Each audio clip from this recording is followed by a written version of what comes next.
Welcome to Transforming the Toddler Years, a Core 4 parenting podcast for conscious, cycle-breaking parents ready to turn toddler tantrums into teachable moments. Hi, I'm Cara Tyrrell, a lifetime lover of littles, mom to 2 grown and flown girls, and an early childhood educator. Through the show, I teach you my collaborative parenting methodology for nurturing your little human's mind, body, and spirit. Because how you connect and collaborate in the first 5 years is how you raise happy, healthy kids who grow into the best version of themselves and find true success in school and life. Welcome back to the Transforming the Toddler Years show. Today I want to talk about summer and sensory kids. If you struggle because your child struggles with any type of sensory processing challenges or social anxiety, this is the episode for you. And as the 4th of July approached this past year, I found myself reliving some of our past experiences, taking our girls out into the world during a very tricky time of sensory overload. The lights, the noises, the unpredictability, right? First, you're watching this thing fly up in the air. Then you see and hear bursts of very unexpected noise. Now, I knew that my older had some sensory challenges. I have shared that with you in past episodes. And, they were very specific sensory challenges to her body, the way her body felt in space, the way her body felt in clothes, in car seats.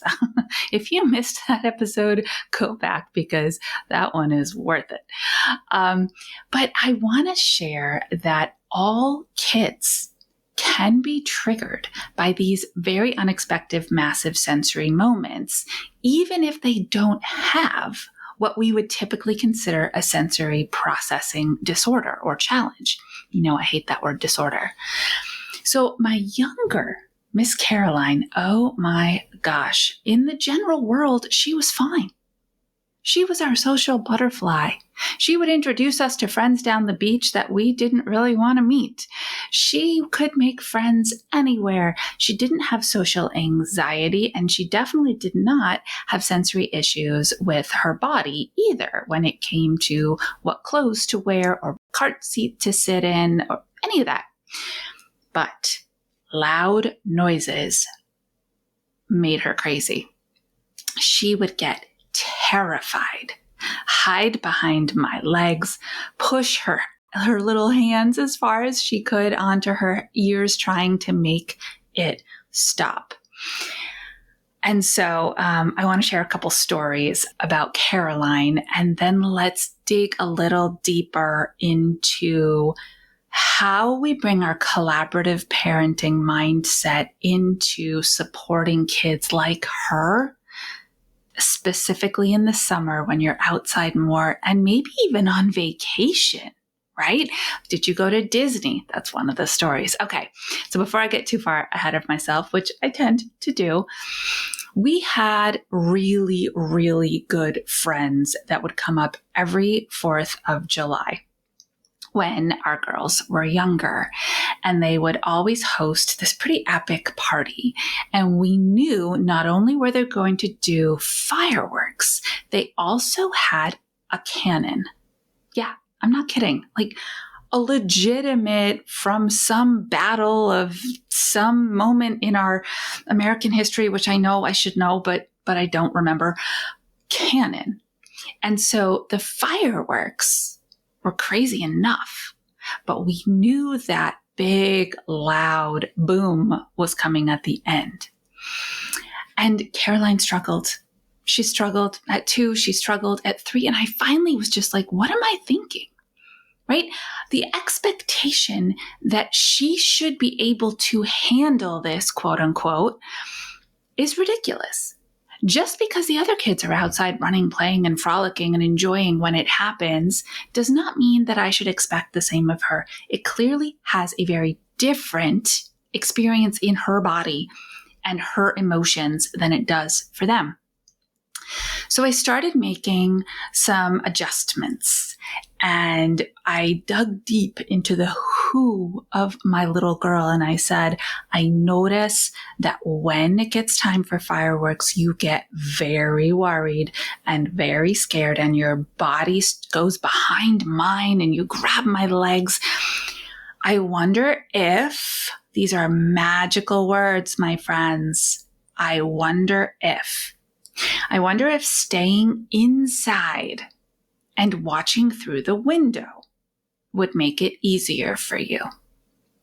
She just looked at me and I said, do you want to watch the fireworks? Because I couldn't really tell, if I'm being honest. She was so incredibly wrapped up in her sensory response. I didn't know if she even cared about seeing them, but she did. Through her little tears. Yes, I want to. I just don't like the noise. I want to. So we started making some adjustments. We tried watching through the window. That did not work. Not well, anyway. Didn't have the outcome we were looking for. And back when she was little, remember she's 19 now, noise-canceling headphones were not really a thing. At least they weren't part of the general population's knowledge when it came to small kids. They weren't marketed to us that way. My husband had a pair for being outside and using his chainsaw and doing work like that. So it's, high decibel work. And so I snagged those. And I said, I wonder if watching through the window and wearing daddy's headphones would make it so you could watch the fireworks and enjoy them. That worked. I still needed to be in with her. So, I had to make the modification on my end of I will sit next to you inside the building and we will experience this together. You with headphones, me without. Fine. Totally fine. So, a few years later, she was turning 8 years old. And we had saved up enough money that our family was going to Disney for the first time ever. And the girls were going to have their birthdays there. They are 10 days apart. So it was a nice long vacation. And she turned 8 in Disney and Claire turned 10. And we went to Epcot. I love Epcot. It was actually my favorite park, just in case anybody cared. I loved Epcot. And it culminated that evening with the big, beautiful, choreographed fireworks production. It tells a story and there's music behind it. It was just fascinating to me. Now, up until this point, from where we were staying, you could see and hear the fireworks that would go off every night from the Magic Kingdom at the castle. But they were so far away. It was incredibly manageable. She was so proud of herself, standing on the balcony, watching, no headphones, outside, and just was like, oh, this is working. Look at me. I can do it. Epcot, whole nother story. Now, it had been since I was 6 years old that I had been to Disney, but knowing who my child is, knowing all the challenges she's had in the past, knowing that we wanted to make great family memories, and knowing she'd probably struggle up close and personal at Epcot, I brought the headphones. I did. I packed them. I shipped them. They came with us on the airplane, the whole nine. My husband thought I was a lunatic. She might need these.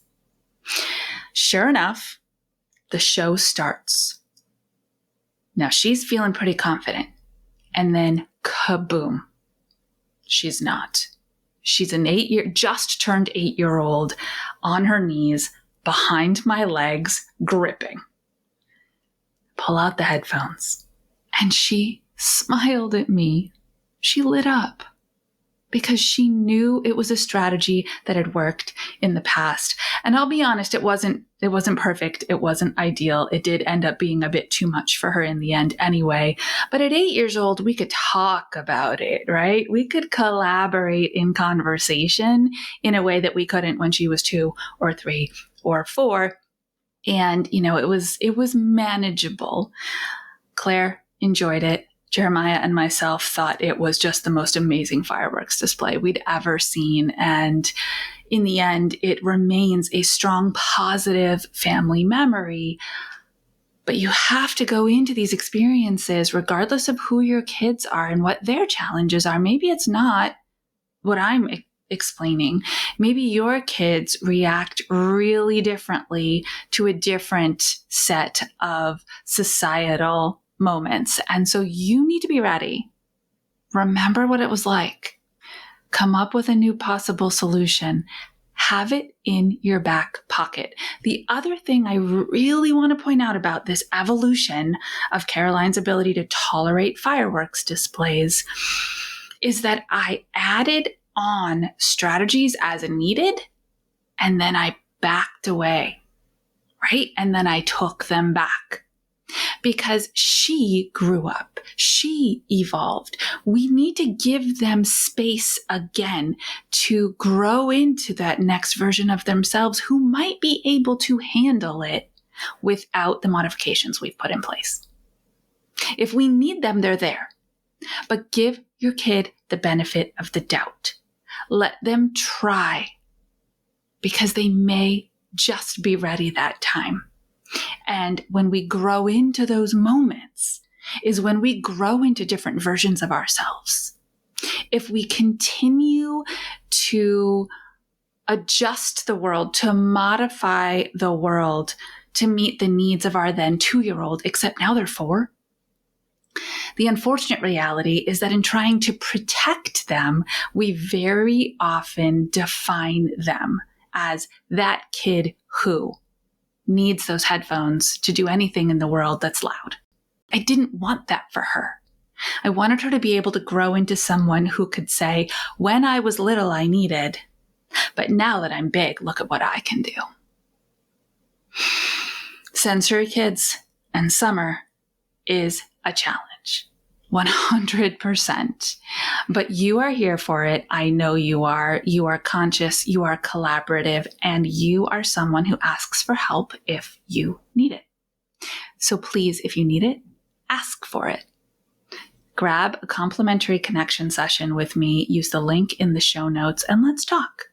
Let's see if we're a good fit to work together to help you get your kiddo from this current version of their best self to the next current version of their best self. Until our next episode, stay mindful and proactive as we transform the toddler years.